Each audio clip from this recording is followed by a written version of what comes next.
कैसे हो आप सब? आई विश आप सब बहुत अच्छे हों, खुश हों, स्वस्थ हों, मस्त हों और अपने जीवन में आगे बढ़ रहे हों। तो सबसे पहले आपको मैं शो कर रही हूँ मेरा टुडेज़ टारगेट। आज का मैंने अपने लिए क्या-क्या पढ़ने का रखा है और जितना भी मैंने पढ़ने का रखा है, किस सब्जेक्ट में कितना क्या पढ़ूँगी वो भी आपके साथ मैं शेयर कर दूँगी। तो जैसे कि मैंने सबसे पहले मैथ पढ़ना स्टार्ट किया है, तो मैथ में मैं आज क्षेत्रफल यानी कि एरिया पढ़ूँगी। जितने भी शेप्स होते हैं उनके एरियाज़ कैसे फाइंड आउट करते हैं, तो ये आज मैं कंप्लीट करने वाली हूँ। तो इसको मैंने आपके साथ देखिए शेयर कर दिया है और किस बुक से पढ़ने वाली हूँ ये भी आपके साथ मैं शेयर कर चुकी हूँ। ये मेरी बहुत पहले की ही बुक है, केवीएस के टाइम पे मैंने परचेज़ की थी और उसी बुक से मैं जो है मैथ्स कंप्लीट कर रही हूँ Bihar public service commission teaching vacancy के लिए। और अभी मैं पढ़ने बैठ गई हूँ। तो सबसे पहले आप सभी को दिल से थैंक यू सो मच, जो भी मुझे बहुत अच्छे-अच्छे कमेंट्स करते हैं, क्योंकि आप में से ही बहुत सारे फ्रेंड्स मेरे कमेंट करते हैं कि दी अपना डेली का टारगेट जो है वो शेयर कर दिया कीजिए। तो इसीलिए मैंने आज से आपके साथ अपना डेली टारगेट शेयर करना स्टार्ट कर दिया है।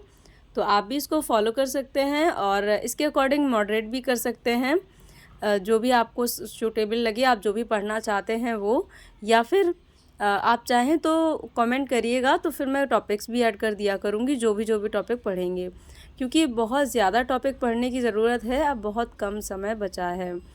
फ्रेंड्स, अभी मैं केवल 6 घंटे की ही पढ़ाई करती हूँ और सच कहूँ ये 6 घंटे मैंने अभी ही निकालना स्टार्ट किया है। इससे पहले मेरी 3 या 4 घंटे की पढ़ाई हो पाती थी, कभी-कभी तो सिर्फ 2 घंटे ही निकल पाते थे। आप सभी को पता है एक हाउसवाइफ़ के ऊपर बहुत सारी रिस्पॉन्सिबिलिटीज़ होती हैं। उनके पास इतना वक़्त कहाँ होता है कि वो अपने लिए 8 से 10 घंटे निकाल सकें। और सच कहूँ मैं तो अपने लिए 6 घंटे भी निकाल लेती हूँ पढ़ने के लिए, तो यही मेरे लिए बहुत बड़ी बात हो जाती है। वरना तो एक हाउसवाइफ़ की लाइफ़ में क्या संडे क्या मंडे कोई छुट्टी नहीं होती है।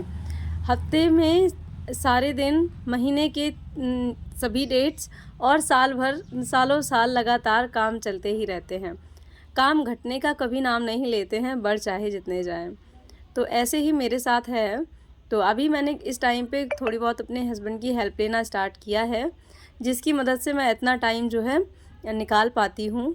और हर समय ऐसा नहीं होता है कि हस्बैंड सारी मतलब रिस्पॉन्सिबिलिटी लेते रहें और हर समय मैं 6 से 8 घंटे की पढ़ाई करती रहूँ, क्योंकि उनको भी पता है अब थोड़े ही दिन बचे हैं। अगर थोड़े दिन वो मैनेज कर लेंगे तो मेरे लिए भी आसान हो जाएगा और उनको भी इतने दिनों में कोई प्रॉब्लम नहीं होगी। तो बस इसी तरह से मैं 6 घंटे की पढ़ाई कर पा रही हूँ।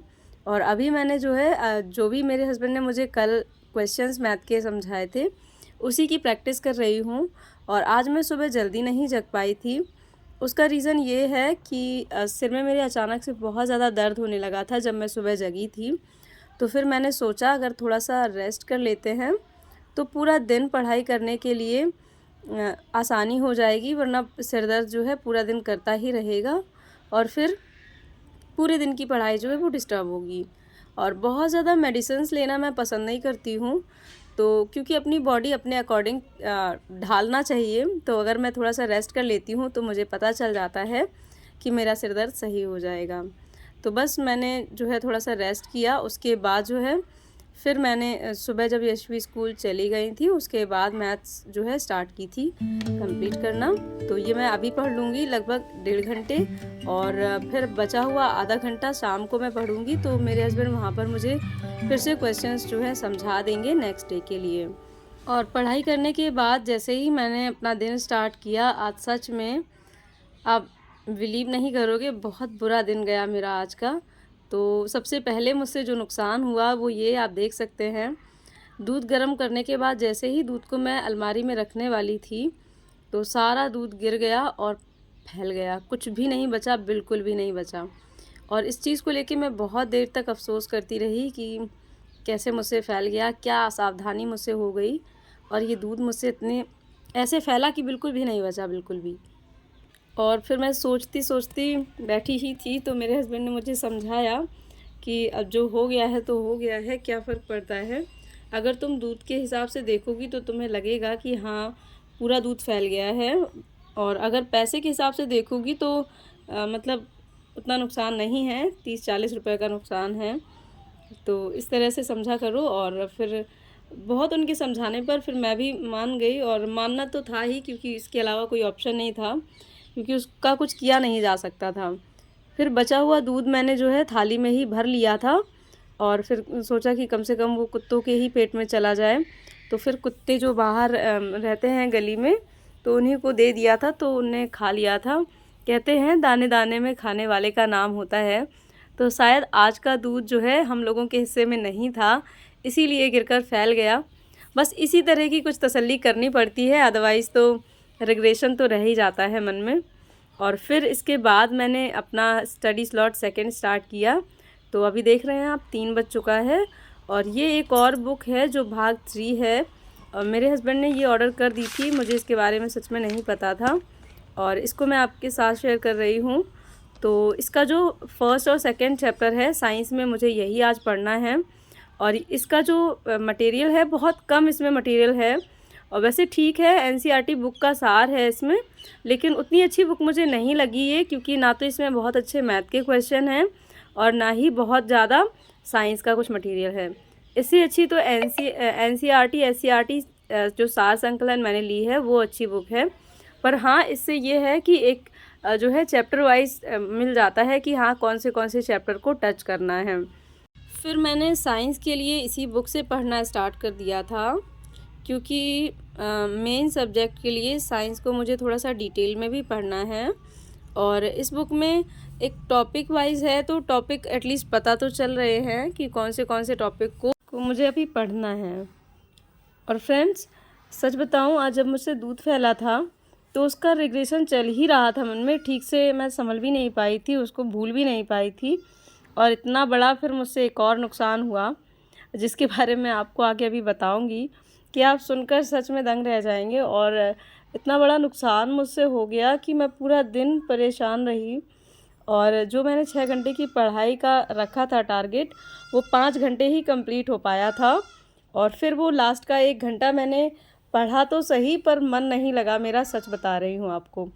क्योंकि मुझसे नुकसान जो हो गया है, वो नुकसान इतना ऐसा नुकसान है कि मैं रोज़ देखूँगी और रोज़ मुझे रिग्रेशन होगा उस चीज़ का। क्योंकि कुछ चीज़ें ऐसी होती हैं हमारी लाइफ में जो मतलब हमारे लिए बहुत इम्पॉर्टेंट हो जाती हैं, और मेरी लाइफ में भी मेरे लिए बहुत कुछ इम्पॉर्टेंट है जिसको मैं टूटता हुआ नहीं देख पाती हूँ। जैसे कि मेरा फ़ोन जो है मुझसे गिरकर टूट गया है, और उसकी इतनी बुरी हालत हुई है कि मैं आपको क्या बताऊँ। अभी मैं आपको बताऊँगी आगे कि कैसे मैंने ये सब इतना बड़ा नुकसान कर डाला है। अब जो हो गया है तो वो हो ही गया है। हस्बैंड के बहुत समझाने पर मन को इतना शांत किया है, नहीं तो मुझे इतना रोना आ रहा था कि मैं क्या ही बताऊँ आपको।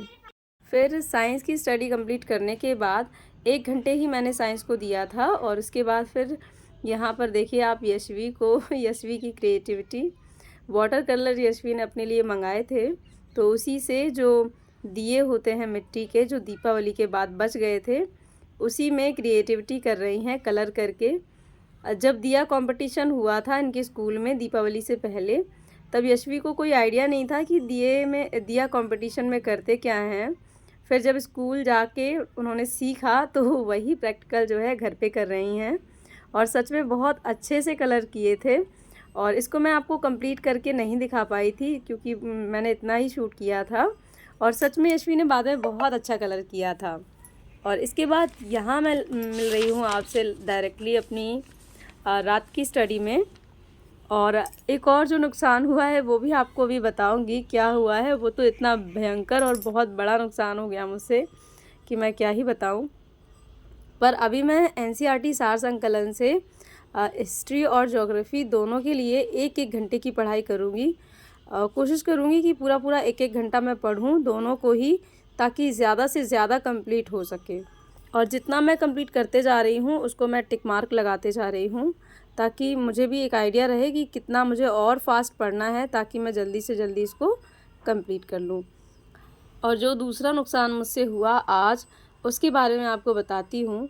तो जैसे ही मैंने हिस्ट्री का स्टडी स्लॉट कंप्लीट किया था, तो मैंने सोचा कि चलो अब जो है थोड़ा सा मोबाइल के थ्रू थोड़ा सा देख लिया जाए कि कौन से टॉपिक मैं और अच्छे से पढूं, या थोड़ा सा कुछ मोबाइल से पढ़ने का मैंने सोचा।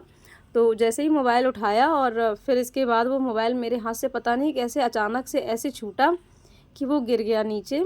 और जैसे ही मैंने पकड़ा तो वो और तेज़ी से नीचे प्रेशर से गिरा और फिर जो है वो उसकी स्क्रीन चटक गई और उसका जो फ्रंट कैमरा होता है वो भी पूरा फूट गया, पूरा डिस्ट्रॉय हो गया। फ्रंट कैमरे से कोई भी अब जो है वीडियो नहीं शूट हो पा रहा है, बिल्कुल बेकार ब्लर हो गया है, बिल्कुल वो क्रश हो गया है एकदम से। और उसको देख देख के मुझे इतना रोना आ रहा था, ये लग रहा था कि ऐसे क्यों हो रहा है मेरे साथ आज, पूरा दिन मेरा आज ऐसा कैसे हो सकता है। और सच में फ़ोन देखकर तो शायद मैं, जब तक वो फ़ोन मुझे दिखता रहेगा इस तरह से टूटा, मुझे ये रिग्रेशन हमेशा रहेगा कि कैसे मुझसे इतना मतलब हो गया और कैसे मुझसे छूट गया फ़ोन। वैसे मैं हमेशा इतने अच्छे से सारी चीज़ें रखती हूँ कि कभी मुझसे कुछ नहीं टूटता है, यानी कि मैं अगर कांच के बर्तन भी धुलती हूँ तो वो भी मुझसे नहीं टूटते हैं। पर पता नहीं आज के दिन ऐसा कैसे हो गया, दूध भी फैला मुझसे, उसके बाद फिर फ़ोन भी गिर के टूट गया इतनी बुरी तरीके से। फिर भी मेरे हस्बैंड ने मुझे यही समझाया कि अच्छा हुआ इसका बैक कैमरा तो बचा है जिससे तुम वीडियो शूट एटलीस्ट कर सकती हो। शायद ईश्वर कुछ और सोच रहे होंगे तुम्हारे लिए, तो बस इसको थोड़ा सा ऐसे ही रहने दो और शांत रहो, सब सही ही होगा। पढ़ाई पर फोकस करो, बहुत ज़्यादा इसके बारे में ना सोचो। उनके इतना कहने के बाद थोड़ा सा मन में ठीक लगा और इसके अलावा कोई ऑप्शन भी नहीं है। तो आज का वीडियो मैं यहीं तक रख रही हूँ, मिलती हूँ आपके साथ नेक्स्ट व्लॉग में। Till then take care and bye bye.